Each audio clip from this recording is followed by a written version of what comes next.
Eu queria só lembrar que a Anistia faz um estudo muito criterioso e por isso mesmo é respeitada no mundo inteiro.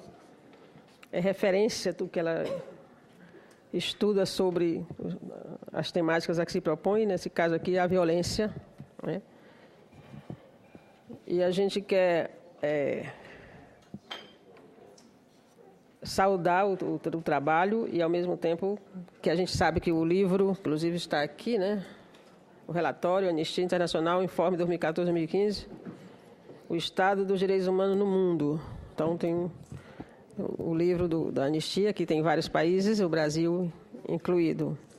Agora, como a gente sabe que o relatório não inclui tudo que eles podem nos dizer, que eles puderam observar, por isso a gente requeriu essa audiência.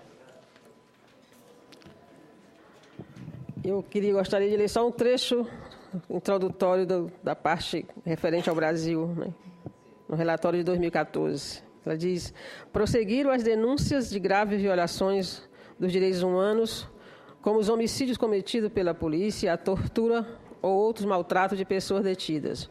Jovens negros, moradores de favelas, trabalhadores rurais e povos indígenas corriam o maior risco de sofrer violações de direitos humanos. Os protestos que tomaram o país, sobretudo na época da Copa do Mundo, geralmente foram reprimidos com o uso excessivo e desnecessário da força pelas forças de segurança. Detenções arbitrárias e tentativas de criminalizar manifestantes pacíficos foram denunciadas em várias partes do país. Apesar da aprovação de uma lei que permite o casamento entre pessoas do mesmo sexo, lésbicas, gays, bissexuais, transgêneros e intersexuais, LGBTI, ainda eram discriminados e atacados.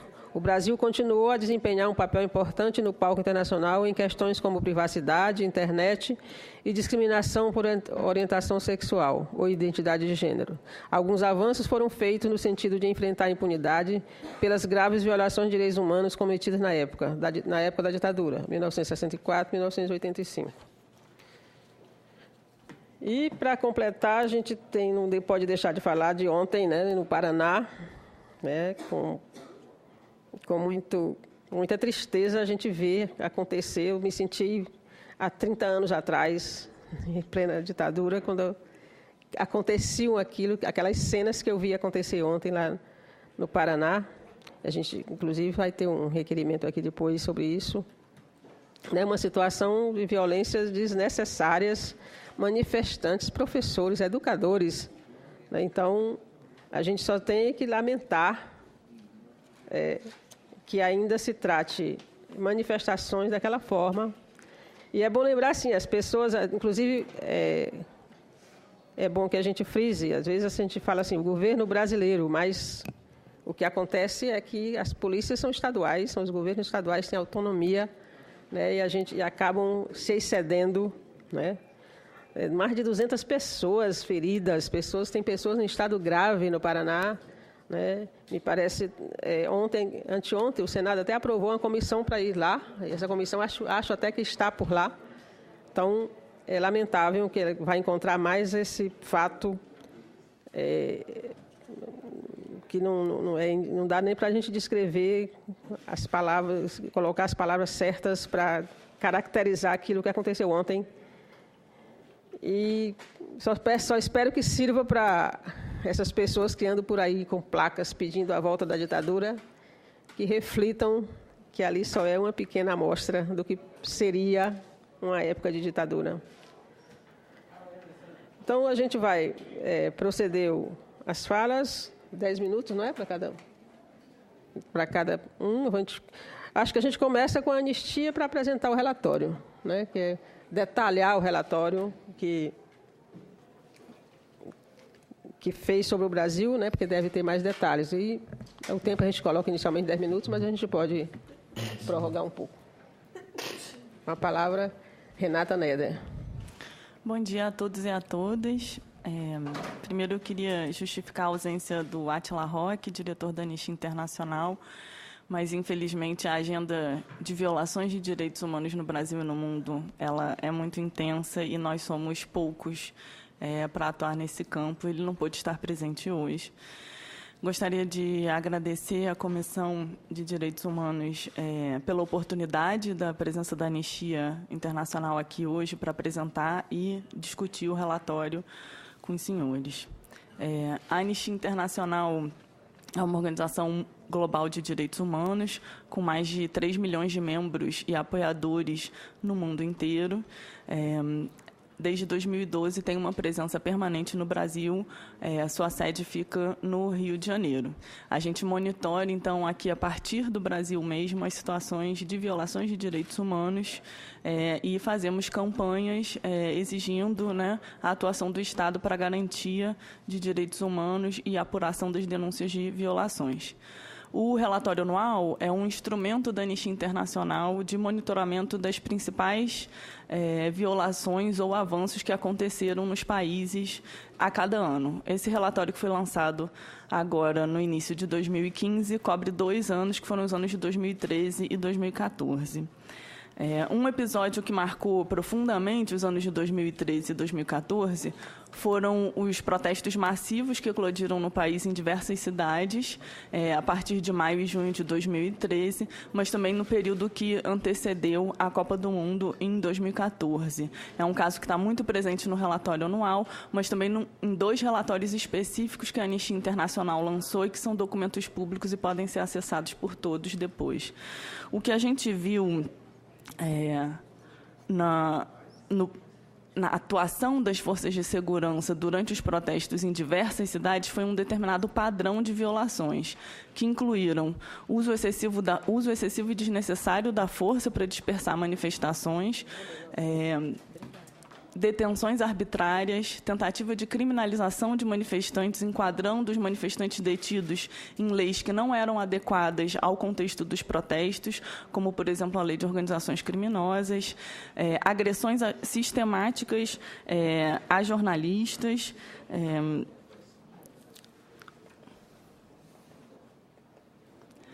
e um mau uso das chamadas armas menos letais. Eu gostaria de frisar aqui que a Anistia usa a linguagem das armas menos letais, porque essas armas podem, sim, causar a morte, e a gente não deve chamá-las de armas não letais.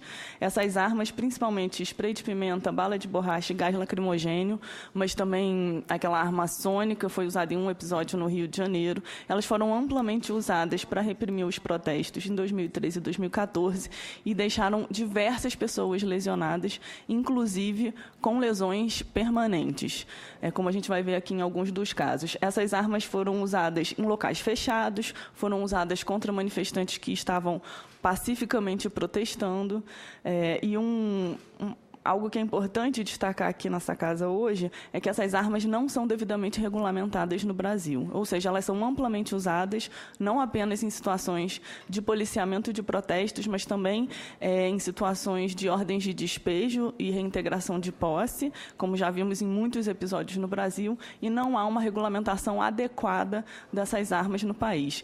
Isso foi uma das principais demandas da Anistia Internacional durante a campanha sobre a repressão aos protestos.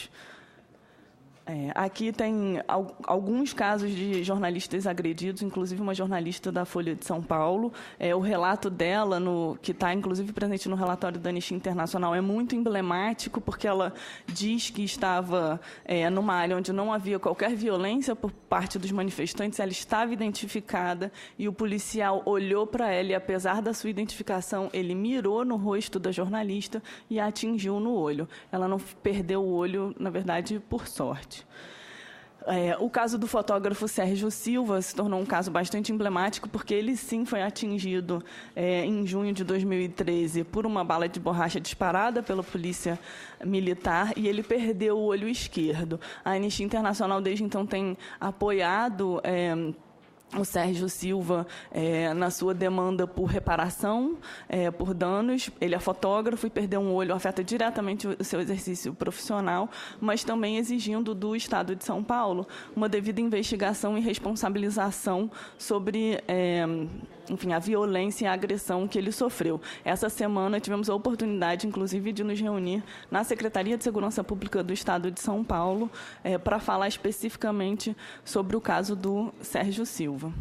Um outro caso bastante emblemático da situação de criminalização dos manifestantes no Rio de Janeiro e no Brasil é o caso do Rafael Braga Vieira. O Rafael Braga ele foi preso no maior protesto que aconteceu em 2013, que foi o do dia 20 de junho, mas o Rafael ele não era um manifestante, na verdade ele era um morador de rua, catava, enfim, algumas coisas na rua para revender e morava numa região onde estava acontecendo a dispersão do protesto.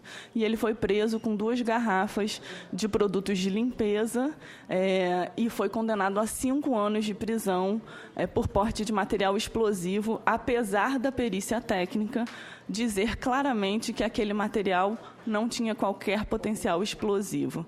Ele é, até hoje, o único preso, julgado e condenado no contexto dos protestos.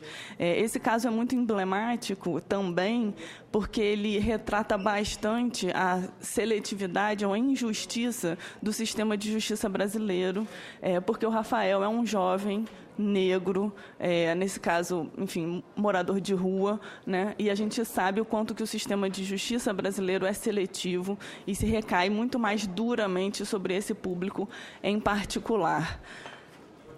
E o Rafael apelou da decisão, mas permanece preso e, enfim, os advogados continuam apelando. Por conta de tudo que aconteceu em 2013, que está documentado nesse relatório, eles usam uma estratégia de medo, que fala de casos de violência policial em 2013 no Rio e em São Paulo.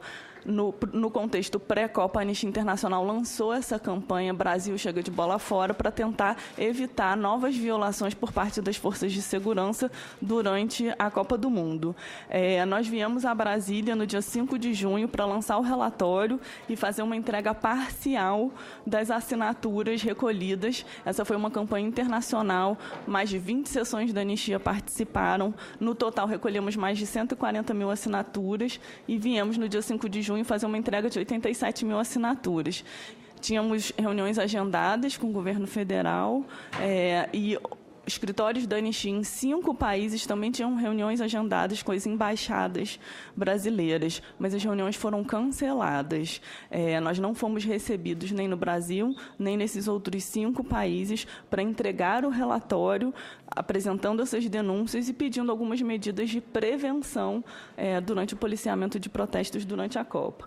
O que a gente viu depois, durante o período da Copa do Mundo, foi uma repetição dos abusos que aconteceram durante o ano de 2013. Além da questão da regulamentação das armas menos letais, que está pendente até hoje e continua sendo uma demanda da Anistia Internacional, há também um ponto importante a ser levantado, que é a impunidade. Esses casos denunciados amplamente por diversas organizações de direitos humanos em vários estados de violência policial nos protestos não foram devidamente investigados e responsabilizados. E a gente sabe que essa injustiça, né, essa falta de justiça, a impunidade nesses casos, alimenta novos abusos no futuro. Partindo dessa área de segurança pública para um tema que hoje talvez seja o tema que a Anistia tem sido mais vocal, que é o tema do homicídio de jovens negros. A Anistia lançou, no final do ano passado, a campanha Jovem Negro Vivo, que é uma campanha para chamar a atenção para o alto índice de homicídios no Brasil e para o alto índice de homicídios de jovens negros em particular.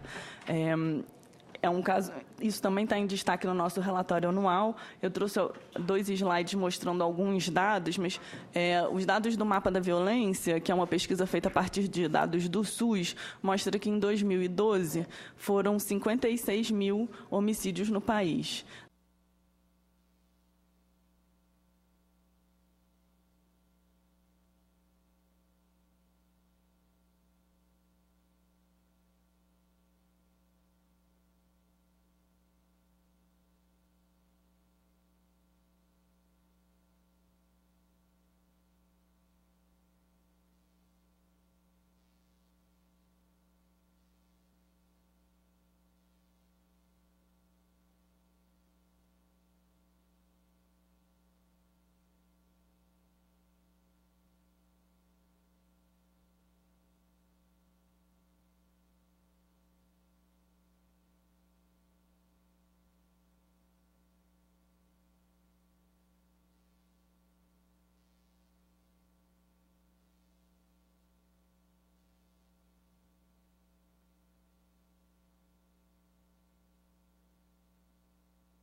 de drogas.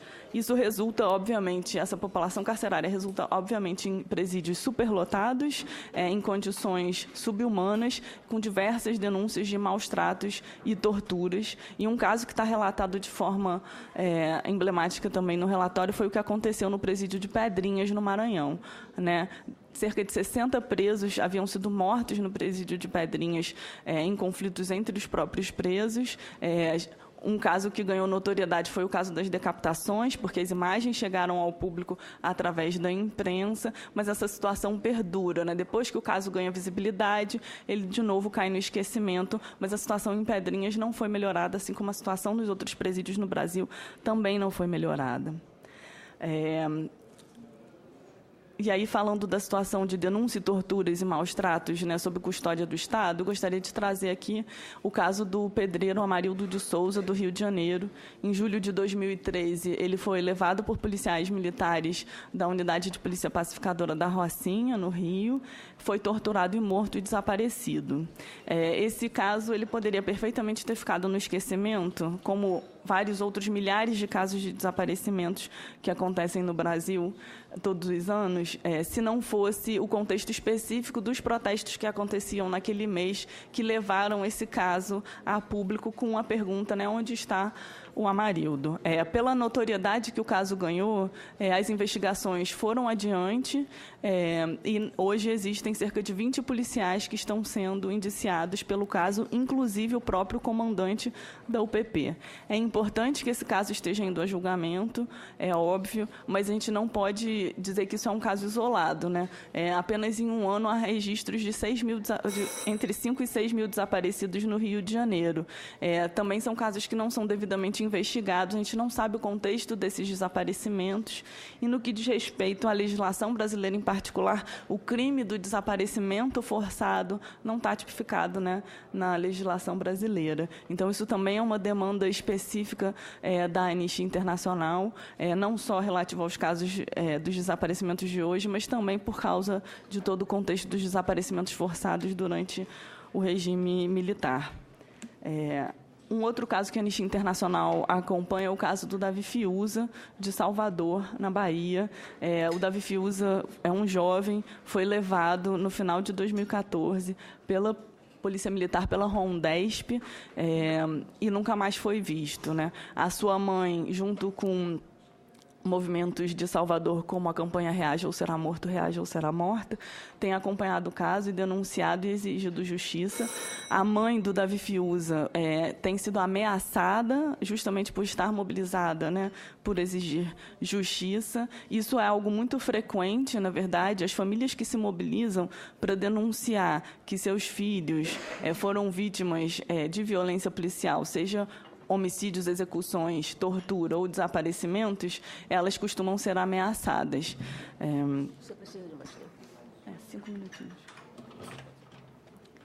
A gente acompanhou alguns outros casos, todos eles estão públicos no site da Anistia Internacional, mas para dizer que a gente atua, a gente tenta reagir a casos muito emblemáticos e dar visibilidade internacional a eles, porque a gente acredita que, ao atuar em casos particulares, a gente pode abrir o precedente, né, para que essa situação, de forma estrutural, mude, mas a gente também faz campanhas por mudanças estruturais. Então, no Rio de Janeiro, tivemos outros casos envolvendo a Polícia Militar, tivemos a situação em Belém, também no final do ano passado, em que uma operação da Polícia Militar levou a pelo menos 9 mortos durante a noite, mas há relatos da possibilidade de outros mortos, isso precisa ser devidamente investigado.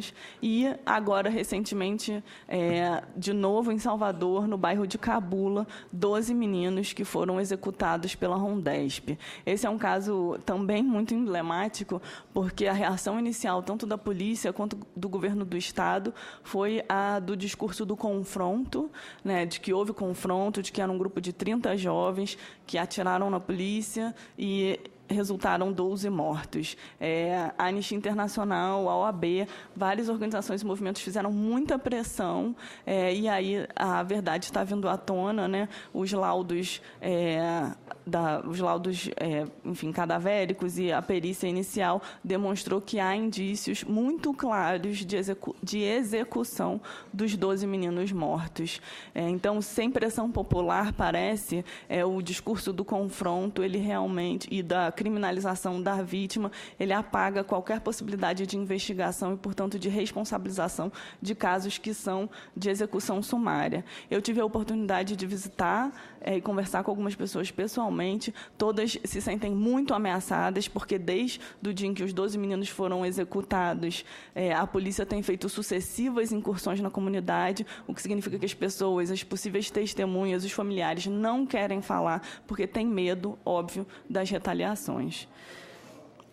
Nesse sentido, a recomendação geral que a gente faz sobre o tema da violência policial, das execuções sumárias e dos desaparecimentos é que o Brasil precisa discutir e aprovar uma proposta de reforma das polícias que envolva a desmilitarização da polícia, que envolva a garantia de uma perícia independente e de mecanismos de controle externo da atividade policial. A gente sabe que existem algumas propostas aqui no Congresso sobre isso, e especificamente sobre o tema do auto de resistência, né, aprovar, enfim, legislação que garanta que esse termo não seja mais usado, mas que garanta principalmente a investigação dos casos de auto de resistência e homicídios decorrentes de intervenção policial. A gente não poderia deixar de falar sobre, né, os 50 anos do golpe militar no Brasil. A Anistia também fez uma campanha sobre isso. E aí, especificamente, né, o mote da nossa campanha foi que a história de um país deveria ser contada com verdade e justiça.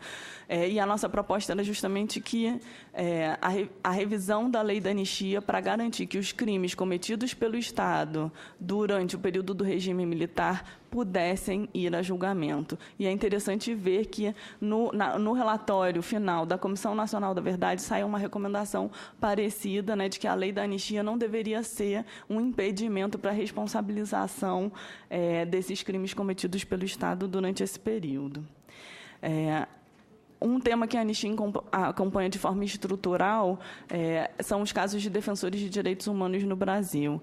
Eu vou só mencionar 2 casos, que é o caso da Laísa Santos Sampaio, no Pará, e o caso do Alexandre Anderson, no Rio de Janeiro. Ambos estão incluídos no Programa Federal de Proteção a Defensores de Direitos Humanos. Se vocês quiserem saber mais sobre o caso, a gente tem outras informações detalhadas. Mas eu queria dizer especificamente sobre a importância do marco legal do Programa de Proteção a Defensores de Direitos Humanos no Brasil. O programa começou a ser implementado nacionalmente em alguns poucos estados e depois ele foi desmontado, foi totalmente sucateado nos estados. O programa federal ainda consegue acompanhar alguns casos específicos, talvez seja por isso que a Laís e o Alexandre ainda estejam vivos, mas é absolutamente urgente aprovar o marco legal do Programa de Proteção a Defensores de Direitos Humanos, mas sem fundir esse programa com o Programa de Proteção a Testemunhas. O Programa de Proteção a Defensores de Direitos Humanos, ele tem que ser específico para defensores de direitos humanos, garantindo que os defensores possam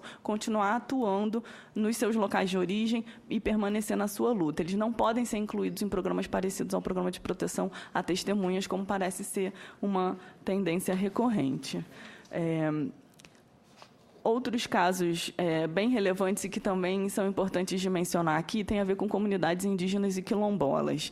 Por que eu trouxe esses 2? Enfim, tem 2 casos do Maranhão que nós acompanhamos bem de perto, e um caso do Mato Grosso do Sul, de uma comunidade Guarani Kaiowá, que nós também acompanhamos de perto, por causa do tema da demarcação e titulação de terras indígenas e quilombolas. A gente hoje vive sob uma ameaça de um grave retrocesso. O processo de demarcação e titulação já é muito lento, o que gera situações graves de violência no campo, de ameaça a essas comunidades, da sua sobrevivência sobrevivência e da sua vida, porque as lideranças são ameaçadas, atacadas e assassinadas, mas a própria sobrevivência, a alimentação, a moradia, a sua reprodução, né, a social estão em risco. Mas hoje, com a proposta de mudança no processo de demarcação e titulação de terras indígenas quilombolas, um processo que já era lento e ruim, pode ficar absolutamente desastroso. A gente espera, inclusive, que o Senado, né, que essa casa, assuma a responsabilidade de não deixar que isso vá adiante e garantir, enfim, o processo de demarcação e titulação. Por último, enfim, existem vários outros casos citados no relatório, mas eu gostaria de mencionar esse caso, inclusive porque era o tema que foi proposto, um dos temas propostos para essa mesa hoje. A Anistia lançou uma campanha global em todos os países que se chama Meu Corpo, Meus Direitos. Essa campanha trata sobre direitos sexuais e reprodutivos, acesso à informação, acesso à saúde da mulher, acesso à saúde pré-natal e também trata do tema da criminalização do aborto e as consequências disso em termos de violações de direitos humanos. Tem 2 casos mencionados no relatório anual da Anistia, são casos do Rio de Janeiro, que também se tornaram muito emblemáticos. São casos de 2 mulheres que morreram fazendo aborto clandestino. Uma delas teve seu corpo depois queimado e desaparecido pela clínica onde ela realizou o aborto. Seu marido chegou a ser preso, porque a esposa fez um aborto. Então, a situação hoje, as situações previstas para um aborto legal e seguro no Brasil são aquelas que a Anistia também apoia, mas esse movimento de criminalização das mulheres que fazem aborto leva ainda a mais violações, né? A Anistia documentou casos em El Salvador, por exemplo, onde mulheres são sentenciadas a anos de prisão por terem tido um aborto espontâneo, uma situação de criminalização ao extremo, né? Então, eu gostaria também de destacar esses 2 casos do Rio de Janeiro que estão mencionados no relatório anual e falar do problema que, para a família, para a mulher, que significa esse processo de maior criminalização do aborto no país. Por último, eu faria só um último apelo, na verdade, aos senadores e às senadoras em relação a diversas propostas de lei ou de mudanças na legislação que podem significar graves retrocessos para a garantia dos direitos humanos no Brasil. Eu já tinha mencionado o caso da demarcação e titulação de terras indígenas e quilombolas, mas hoje tem essa discussão muito forte sobre a redução da maioridade penal no Brasil. Ano passado tinha surgido uma proposta, né, para tipificar o crime de terrorismo, que significaria uma criminalização de movimentos sociais, de organizações de sociedade civil e de manifestantes em geral. Então, acho que é importante chamar a responsabilidade da Casa para não deixar que esses retrocessos legislativos sigam adiante. A gente precisa, na verdade, avançar na garantia e promoção dos direitos humanos e não retroceder.